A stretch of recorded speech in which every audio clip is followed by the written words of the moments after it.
Selamat malam, ini adalah hari ke-6 di bulan suci Ramadan. Dan kami mengucapkan selamat menunaikan ibadah puasa sampai tuntas di bulan suci Ramadan untuk Anda yang menjalankannya. Dan bagi Anda yang saat ini sudah tiba di rumah atau masih di perjalanan, masih di kantor, Anda menyaksikan Talk to News, saya Tina Talisa.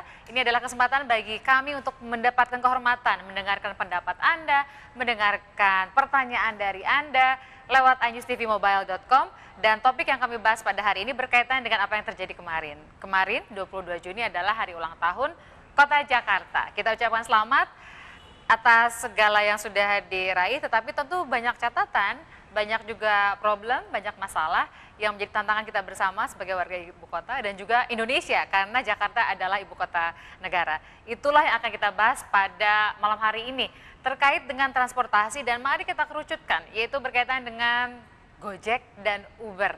Ini sedang ramai dibicarakan dan sudah ada sikap yang tegas dari pemerintah, tetapi juga di sisi lain ada konsumen yang merasa dirugikan atas sikap yang diambil oleh pemerintah terkait dengan Uber yang dinyatakan ilegal oleh pemerintah Provinsi DKI Jakarta tepatnya. Kemudian nanti baru di segmen belakangan kita akan bicara soal Jakarta lebih luas lagi. Kita memiliki data dari Telepolling MNC Research yang akan kami bagikan kepada Anda soal kondisi-kondisi yang terjadi di ibu kota Jakarta. Sekarang saya ajak Anda untuk ke Riau dulu. Di Pekanbaru terjadi razia oleh satuan polisi atau Satpol PP di Pekanbaru Riau yang merazia rumah-rumah makan yang masih saja dibuka di siang hari karena sudah ada anjuran untuk tidak dibuka untuk menghormati orang-orang yang menjalankan ibadah puasa.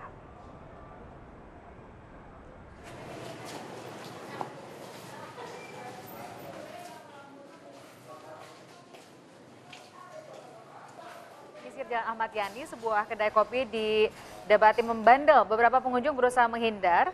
Kursi-kursi di kedai kopi disita oleh petugas dan razia dilanjutkan ke Jalan Riau, dan ada rumah makan yang tetap buka, tetapi petugas mendapatkan perlawanan saat akan menyita kursi. Sempat terjadi tarik-menarik kursi antara petugas dan pemilik rumah makan. Menjelang Ramadan lalu, Wali Kota Pekanbaru sudah mengeluarkan surat imbauan untuk rumah makan yang ada di wilayahnya, dan mereka diharapkan tidak beroperasi di siang hari. Kalau tidak diindahkan, maka sarana dan prasarana akan disita oleh petugas Satuan Polisi Pamong Praja atau Satpol PP.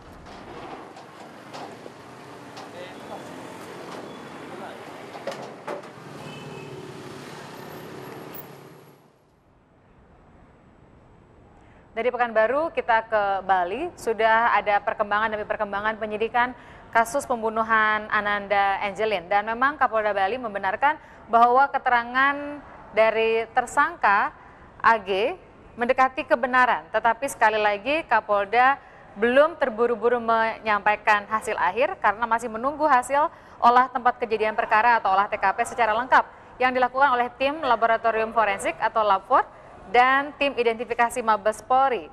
Kapolda Bali Irjen Polisi Roni Sompi membenarkan bahwa apa yang selama ini disampaikan oleh AG mendekati kenyataan yang sesungguhnya. Karena memang saat pemeriksaan AG menggunakan lie detector atau alat tes kebohongan. Hal ini mulai menjawab pertanyaan sebagian besar kita semua, rakyat Indonesia, benarkah Agus menjadi pelaku pembunuhan ataukah nama MM, tersangka lain yang disebutkan Agus sebagai pelaku sebenarnya? Pihak kepolisian tetap meminta agar masyarakat bersabar menunggu pembuktian secara ilmiah, karena sekali lagi identifikasi juga dilakukan oleh tim Inavis. Inavis adalah Indonesia Automatic Fingerprint Identification System atau sistem identifikasi sidik jari secara otomatis, dan ini adalah bagian dari tim DVI. DVI sendiri adalah Disaster Victim Identification, yang merupakan tim identifikasi jika terjadi kejadian bencana, termasuk juga tindakan kejahatan, termasuk tindak pembunuhan seperti yang dialami oleh Ananda Angelin.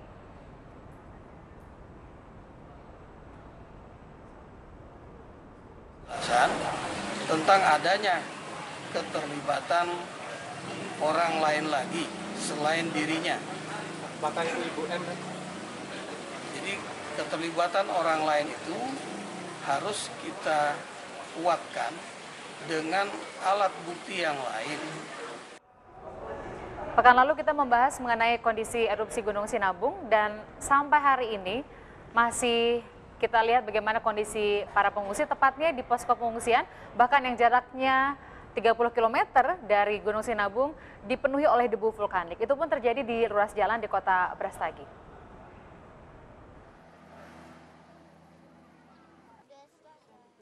Setelah Gunung Sinabung memuntahkan awan panas pada pukul 23 Senin malam, sejumlah wilayah di Brastagi, Sumatera Utara diselimuti oleh debu vulkanik. Selain kota Brastagi, debu vulkanik juga menyelimuti sejumlah pos pengungsian yang terletak di Desa Tongkoh, Dolan Rakyat, Kabupaten Karo. Di pos pengungsian ini terdapat hampir 2.000 warga yang mengungsi yang berasal dari Desa Kuta Rakyat, Kabupaten Karo. Sejak hujan abu vulkanik yang terjadi, warga mengaku kesulitan bernafas dan membutuhkan masker serta obat-obatan. Ya masker, obat-obatan lah, karena kan kalau datang abu kayak gini kan kita perasaannya napas kita ini sesak gitu Pak. Pada pukul 23 Senin malam lalu, Gunung Sinabung memuntahkan awan panas sejauh 4,5 km ke arah tenggara dengan ketinggian hampir 4 km. Selain pos-pos pengungsi, abu vulkanik juga menyelimuti ruas jalan di kota Brastagi. Kondisi ini memaksa petugas dari Dinas Pemadam Kebakaran melakukan penyemprotan untuk membersihkan abu yang menempel di jalanan. Sementara itu, dalam kondisi penuh keterbatasan, ribuan pengungsi Sinabung yang berada di posko Jambur Sempajaya tetap melaksanakan ibadah puasa. Untuk menyiapkan menu sahur, para pengungsi bergotong royong menyiapkan makanan dengan menu seadanya. Kalau di sini memasaknya ya kami udah buat grup, giliran lah ada satu grup setiap hari. Setiap harinya pengungsi harus memasak 40 kg beras dengan menghabiskan waktu hingga 3 jam. Hingga saat ini, para pengungsi masih membutuhkan berbagai bantuan seperti alas tidur, selimut, air minum, dan kebutuhan logistik lainnya. Dari Karo, Sumatera Utara, Tim Liputan memberitakan. Pemirsa, pada saat membahas mengenai kondisi Gunung Api Sinabung, salah satu narasumber yang diundang adalah Pak Surono yang merupakan Kepala Geologi Kementerian Energi dan Sumber Daya Mineral dan juga adalah ahli gunung api. Ia menyebutkan bahwa erupsi Gunung Api Sinabung diprediksi masih lama. Sekali lagi ini adalah prediksi manusia, tentu semuanya adalah kuasa Tuhan yang memang maha kuasa. Nah, kita akan tanyakan kepada rekan kami, Stefani Patricia, untuk mengetahui apakah ada luncuran awan panas terkini pada hari ini dan juga kondisi pengungsi di sana. Silakan Stefani Patricia. Gunung Sinabung memang masih dalam keadaan awas atau level 4, di mana luncuran awan panas juga masih terus terjadi setiap harinya, termasuk juga malam hari tadi kembali terjadi guguran awan panas hingga pagi hari tadi juga. Hal ini menyebabkan hujan abu vulkanik yang kembali menghujani kawasan di sekitar Gunung Sinabung. Salah satunya adalah di tempat saya berada saat ini, yakni di posko pengungsian Desa Sempajaya Brastagi, di mana di posko pengungsian ini warga terpaksa harus tinggal di sebuah jambur atau balai pertemuan terbuka yang setiap sisi terbukanya hanya ditutup dengan menggunakan terpal seadanya. Dan tentunya ketika hujan abu terjadi, debu ini juga masuk hingga ke bagian dalam posko pengungsian ini. Warga juga mengeluhkan cuaca yang dingin di malam hari, sementara mereka hanya tidur dengan menggunakan alas tikar dan masih kekurangan sejumlah kebutuhan lainnya seperti selimut, keperluan sekolah, dan juga berbagai keperluan lainnya. Selain itu juga Tina, dalam keadaan seperti ini, kurang lebih 1.750 warga di tempat ini yang mayoritasnya adalah muslim atau sekitar 70%-nya masih tetap berupaya untuk menjalankan ibadah puasa mereka. Mereka pun harus bertahan dan juga berbuka dan sahur dengan menu seadanya. Dan untuk berbuka puasa dan sahur ini, sehari-harinya para pengungsi di tempat ini membutuhkan kurang lebih 40 kg beras. Selain itu untuk lauk pauk mereka masih hanya dapat mengandalkan sumbangan dari relawan maupun juga dari warga atau masyarakat yang tinggal di sekitar sini. Dan untuk hujan abu vulkanik ini memang menyelimuti kawasan di sekitar Gunung Sinabung. Terpantau juga sejak pagi hari hingga sore hari tadi, debu vulkanik masih menyelimuti rumah warga dan juga kendaraan milik warga setempat di tempat ini. Demikian Tina laporan kami untuk saat ini, kembali kepada Anda. Stefani, ada pertanyaan yang rasanya ini bisa mewakili pemirsa juga, karena kondisi di Sinabung ini disebutkan oleh Deputi Penanganan Darurat BNPB bahwa kondisi yang hampir tidak pernah terjadi di dunia, yaitu bagaimana upaya pemulihan berbarengan terjadi dengan tanggap darurat. Nah, sebetulnya bagaimana saat ini di kondisi yang sudah relatif aman, tepatnya di Siosar, dengan hunian tetapnya? Ya Tina, hingga saat ini memang menurut informasi yang kami dapatkan belum dapat diprediksi apakah letusan atau kapan letusan ini akan terjadi. Namun memang guguran awan panas seperti yang sempat saya katakan tadi masih terjadi hampir setiap malam. Seperti malam tadi misalnya terjadi 6 kali guguran awan panas hingga pukul 12 malam dengan jarak luncur hingga 4,5 km ke arah tenggara dan ketinggian kolom abu mencapai 4 km. Sementara untuk kubah lava memang sempat menurun menjadi 2,7 juta meter kubik setelah sebelumnya kemarin malam sempat mencapai 3,1 juta meter kubik. Akan tetapi diperkirakan kubah lava ini akan terus meningkat sekitar 0,1 juta meter kubik setiap harinya. Oleh karena itu warga memang diminta untuk dapat tetap berhati-hati dan menaati zona merah yang sudah ditetapkan oleh pemerintah. Stefani melaporkan langsung mengenai kondisi terkini erupsi Gunung Sinabung. Kita diingatkan oleh Pak Surono dan para tamu kami pada saat membahas erupsi Sinabung bahwa harus bersiap sekurang-kurangnya selama 3 bulan ke depan. Karena karakteristiknya berbeda dengan Merapi yang sekali meletus selesai, tetapi Sinabung menunjukkan letusan yang sedikit tetapi dalam waktu yang lebih lama. Kita harapkan saudara-saudara kita di sana bisa terus tangguh secara mental dan juga fisik. Bagaimana kondisi Anda di Jakarta, terutama Anda yang sehari-hari biasa berjibaku dengan kemacetan? Itu adalah kondisi di Jakarta. Kalau di Sinabung berpikir bagaimana mereka bertahan hidup di kondisi pengungsian, di Jakarta biasanya harus selalu berhadapan dengan situasi yang sama setiap hari kemacetan. Salah satu yang dilakukan sebagai sebuah siasat strategi untuk berdamai dengan kemacetan adalah menggunakan sarana transportasi yang dianggap lebih aman, lebih cepat, lebih murah. Anda ada yang pernah menggunakan Uber taksi, Gojek, atau Grab bike. Tetapi belakangan ada hal yang krusial, yaitu soal perizinan dari layanan-layanan yang tersedia ini.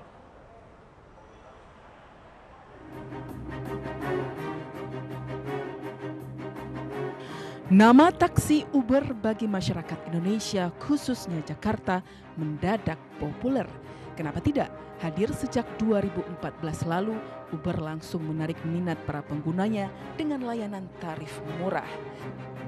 Tak hanya murah, taksi Uber memiliki layanan pemesanan mirip dengan taksi pada umumnya, seperti memberikan layanan aplikasi melalui telepon pintar, memiliki argo, bisa dibayar di tempat, atau melalui kartu kredit.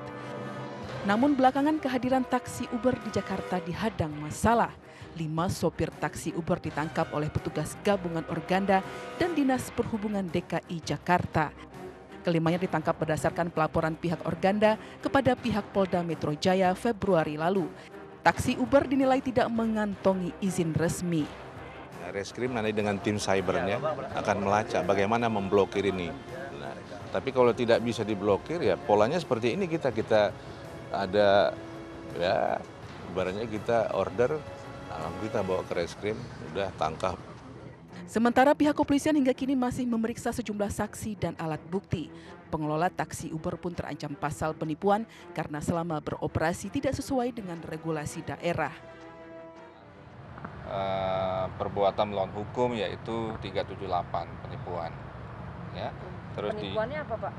Penipuan yaitu menyebarkan atau melakukan ada hal-hal yang bohong di situ, ya tidak sesuai dengan regulasi yang ada. Itu dipersangkakan sementara oleh penyidik. Maka dari itu penyidik melakukan proses pengumpulan alat bukti, yaitu keterangan saksi, petunjuk, dan juga keterangan ahli. Ya. Sekadar diketahui, taksi Uber berbasis di San Francisco, Amerika Serikat dan tumbuh pesat sejak 2009 lalu. Selama beroperasi, kehadiran taksi Uber di rumah sendiri pun sempat menghadapi kontroversi. Dilarang beroperasi karena dinilai tidak memiliki surat izin taksi resmi. Tim Liputan iNews TV memberitakan. Yuk kita dengarkan pendapat dari Gubernur DKI Jakarta Basuki Cahayapurnama atau Ahok soal keberadaan layanan transportasi yang sebetulnya dari sisi izin belum resmi. Dan Ahok memang menyatakan sebaiknya segeralah terdaftar secara resmi di Indonesia. Ini adalah pernyataan Ahok. Saya bukan nggak suka Uber, saya cuma minta Uber, Anda mesti terdaftar resmi, kantormu di mana, pajak bayarnya semua jelas. Sehingga kalau ada keluhan dari warga DKI memakai jasa Anda, kita bisa nyari. Grab taksi saya dukung, ya kan? Gojek saya dukung. Sekarang ada Grab apa tuh? Grab Bike, bukan Grab Jack ya. Rencananya ada 4 orang tamu, tapi yang sudah hadir ada 3 orang. Kadisub DKI, selamat malam Pak Benjamin Bukit, Pak Syafruhan dari Organda dan dari Yayasan Lembaga Konsumen Indonesia, Pak Sudaratmo. Saya ke Pak Benjamin Bukit. Ini kan memang kalau dari sisi aturan, iya ada undang-undang lalu lintas yang ditabrak di sana, ada peraturan pemerintah, keputusan Menteri Perhubungan, juga peraturan Gubernur DKI Jakarta. Tapi dari sisi realistis, sepakatkah Bapak bahwa sebetulnya Uber ini niatnya membantu masyarakat supaya dapat alternatif transportasi? Karena sudah ada yang merasakan manfaatnya baik itu Uber maupun Gojek. Ya, sekali lagi saya sebagai wakil pemerintah tentunya, apa yang dikatakan Pak Gubernur tadi itu ya harus kita pedomani. Kalau kita beroperasi di daerah tertentu, dimanapun di wilayah Republik ini, ya harus ada legalitas formalnya mana gitu. Jadi aturan itu dipenuhin dulu baru beroperasi. Jangan dibalik, operasi dulu, izin nggak jelas gitu. Nah itu yang melanggar aturan. Kita harus tegakkan itu aturan dulu, baru bisa beroperasi secara formal gitu. Saya ke Pak Asaf. Pak Asaf juga kan tentu teman-teman di Organda dianggapnya nih pada saat kemarin tanda petik menjebak begitu ya, menjebak penangkapan taksi Uber diarahkan ke Polda Metro Jaya. Ada yang melihatnya sebagai kecemburuan dari Organda terhadap Uber. Jadi kalau kami dari Organda melihatnya bukan hanya menambahkan apa yang disampaikan Pak Kadisub. Jadi ini ada pelecehan, ini ada penghinaan kepada Republik kita nih, kepada pemerintah kita. Ya, hanya satu aplikasi, dia bukan bentuk perusahaan, dia satu aplikasi bisa mengunduh aplikasi itu, kemudian dia mengkoordinir armada-armada kendaraan plat hitam beroperasi seperti taksi. Nah, ada 5 sebenarnya ketentuan undang-undang, PP, kemudian Kemenhub, ya, KM 35, Pergub, dan Perda. Itu yang dia langgar. Nah, ini kan itu yang membuat Organda, kami kan berusaha ini semuanya real ya, legal. Dan ada ketentuan-ketentuan, jadi ada yang mesti kita lihatnya yang lebih jelas ya. PP dan undang-undang plus KM 35 itu mengatur tentang persyaratan secara umum perusahaan penyelenggara angkutan umum. Dan itu semua tidak dipenuhi oleh Tidak. Uber. Kita akan lanjutkan nih Pak Benjamin Bukit, Pak Saf, kemudian dari LKI, dan juga nanti kita akan menunggu kehadiran Pak Haryanto sebagai Ketua Koperasi Transportasi Usaha Bersama yang menaungi para pengemudi Uber. Kalau memang betul tidak ada izinnya secara legalitas, formalitas, tetapi ada konsumen di sana, sebetulnya apa masalahnya dengan yang resmi kalau begitu? Sehingga mereka memilih yang tidak resmi ini. Kami lanjutkan dan kami tunggu komentar Anda soal Gojek, Uber, dan juga Grab Bike misalnya lewat ajustvmobile.com. Saya Tina Talisa, segera kembali dengan Anda.